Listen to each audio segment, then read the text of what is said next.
मेरे प्यारे देशवासियों, सुरक्षित भारत बनाना हम सबका दायित्व है। चुनौती सीमा के भीतर हो या सरहद से बाहर, भारत हर परिस्थिति के लिए तैयार है। आज युद्ध का नेचर बदल रहा है। अब युद्ध सीमा पर ही होता है, गारंटी नहीं है। आज युद्ध सीमा के अंदर, कहीं रिफाइनरी पे जाकर के, कहीं बैंकिंग सेक्टर को जाकर के, कहीं डेटा सेंटर को जाकर के, एक प्रकार से लड़ाई का नया रूप, इंफ्रास्ट्रक्चर तोड़े जा रहे हैं, फैक्ट्रियां तोड़ी जा रही है। हमने मिशन सुदर्शन चक्र की पिछले सालों घोषणा की थी, बहुत तेजी से उस पर काम चल रहा है।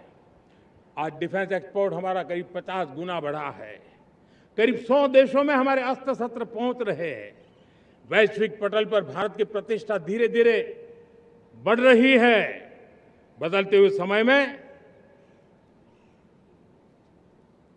अस्त्र शस्त्र की तरफ काम करना है, सैन्य बलों का सामर्थ्य बढ़ाना है, लेकिन साथ साथ नागरिकों को भी तैयार करना होगा।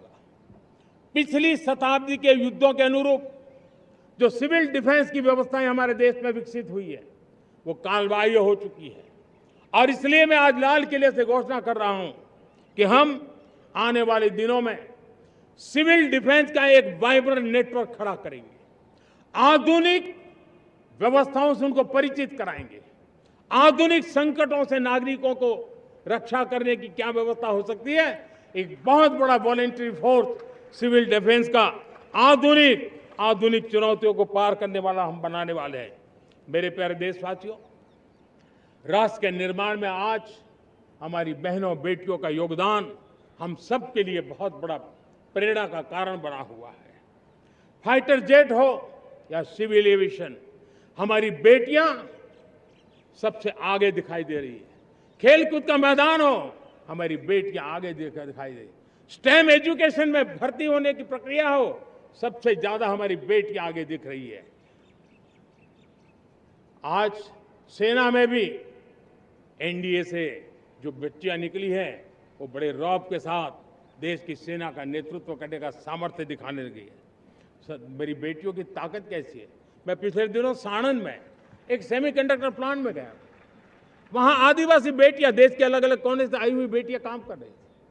वो उस गांव से आई थी जिन्होंने पासपोर्ट क्या होता है पता तक नहीं था। वो बेटियां विदेशों में गई, ट्रेनिंग लेकर के आई और आज चिप निर्माण का काम कर रही है। और बड़े कॉन्फिडेंस, मैं जो उनका कॉन्फिडेंस देखा, मैं सचमुच में बहुत प्रभावित हुआ था। आज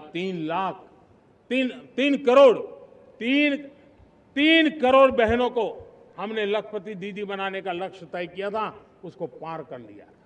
अब हम 6 करोड़ लखपति दीदी बनाने के लक्ष्य को लेकर के आगे बढ़ रहे हैं। 3 करोड़ नई लखपति दीदी बनना मतलब ग्रामीण अर्थव्यवस्था में बहुत बड़ा बदलाव मातृशक्ति के द्वारा आने वाला है। मेरे प्यारे देशवासियों, आज पंचायतों में, नगर पालिका में, महानगर पालिका में बहुत बड़ी मात्रा में हमारी महिलाएं जनप्रतिनिधि बनकर के देश का मार्गदर्शन कर रही है, समस्याओं का समाधान कर रही है, बहुत ही सक्षम नेतृत्व दे रही है। और इसी को ध्यान में रखते हुए हमने पार्लियामेंट में नारी शक्ति वंदन अधिनियम पारित किया था, लेकिन किसी न किसी कारण से राजनीति के अखाड़े में पिछले 40 साल से ये सपना हमेशा राजनीतिक अखाड़े का शिकार हो गया है। मैं देश के सभी राजनीतिक दलों से आज लाल किले की प्राचीर से तिरंगे झंडे की छाया में खड़े होकर के प्रार्थना करता हूं, आग्रह करता हूं, आइए उन महिलाओं के सामर्थ्य के पुजारी बनिए, उन महिलाओं के सम्मान में आगे आइए और जल्द से जल्द हमारी माताओं बहनों को 33% विधानसभा और लोकसभा में उनको प्रतिनिधित्व मिले। वे भारत की नीति घड़तर के अंदर अपना योगदान दे। समय की मांग है और मैं सभी राजनीतिक दलों से फिर से आग्रह करता हूं, आइए महिला आरक्षण लागू करके महिला सम्मान में आप भी जुड़िए, आप भी यश लीजिए, आप भी क्रेडिट लीजिए, लेकिन मेरी माताओं बहनों को हक दीजिए। मेरे प्यारे देशवासियों, विकसित भारत का संकल्प तभी पूरा होगा जब विकास अंतिम व्यक्ति तक पहुंचेगा। 2014 से पहले सिर्फ 25 करोड़ लोगों के पास सोशल सिक्योरिटी का कवर था, सिर्फ 25 करोड़ के पास।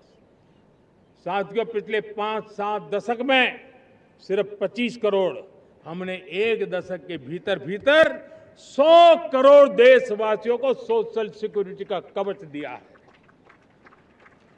आयुष्मान भारत योजना से 70 साल की उम्र के बुजुर्गों से भी आज 5 लाख रुपए तक मुफ्त दवाई की व्यवस्था हो रही है। करोड़ों करोड़ों परिवारों को इसके कारण बहुत बड़ी सुविधा मिली है। और इस आयुष्मान कार्ड के कारण 2 लाख करोड़ रुपया जो दवाई और ऑपरेशन के पीछे खर्च होना था, वो मेरे परिवारों के बच्चे हैं। वो गरीब परिवार है, वो मध्यम वर्ग के परिवार है, उनको इतनी बड़ी। मेरे प्यारे देशवासियों, आज मुझे एक काम के लिए आपकी मदद चाहिए। मैं आप सबसे एक मदद मांग रहा हूं। सभी नौजवानों से मैं चाहता हूं कि आप इसका नेतृत्व करिए।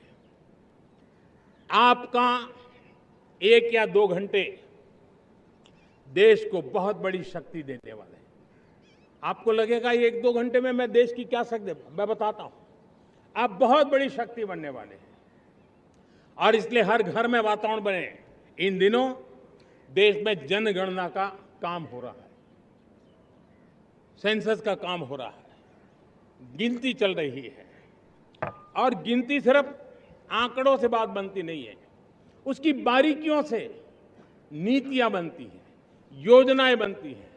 देश आगे बढ़ने की अपनी रूपरेखा तैयार करता है और इसलिए सटीक जानकारियां होना बहुत जरूरी है।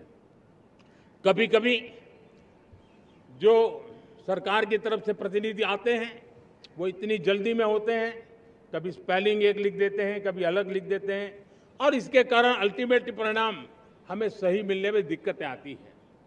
अब जब टेक्नोलॉजी अवेलेबल है और इस बार निर्णय किया है, आप स्वयं भी जनगणना में अपनी जानकारियां अपने मोबाइल फोन से भर करके दे सकते हैं।